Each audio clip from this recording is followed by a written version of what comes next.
conceito que eu vou falar para vocês é o conceito de range. Todo relé de proteção, qualquer parâmetro que você vai inserir nele, ele tem um valor mínimo que ele vai aceitar e ele tem um valor máximo que ele vai aceitar, ok? A variação do mínimo e o máximo é o range, ou seja, é o intervalo de ajuste que ele permite ajustar nele, ou seja, o valor mínimo ou máximo daquele parâmetro, ou seja, o valor mínimo ou máximo de ajuste da corrente de partida de fase, o valor mínimo ou máximo do ajuste do dial de tempo e por aí vai. Todo parâmetro de um relé de proteção, ele vai ter um mínimo ou um máximo, ou se ele não tem mínimo ou máximo, né, ele vai ter valores específicos que ele aceita. Por exemplo, on, off, mais watts, menos watts, aí a gente vai entender como é que isso funciona.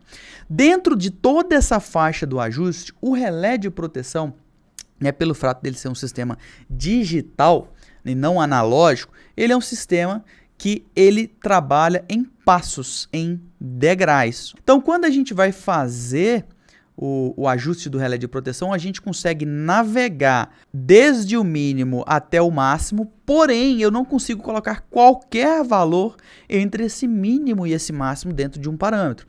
Eu consigo ir saltando de valores em valores. Então, por exemplo, esse ajuste, ele pode ser, vamos supor, de 0,1 em 0,1, de 0,2 em 0,2, de 0,01 em 0,01, de 0,02 em 0,02. Então, esse parâmetro ele tem um passo. Então, ele tem um máximo e um mínimo, que é o range, que é a faixa de ajuste. E ele tem um passo, que é de quanto em quanto ele deixa variar.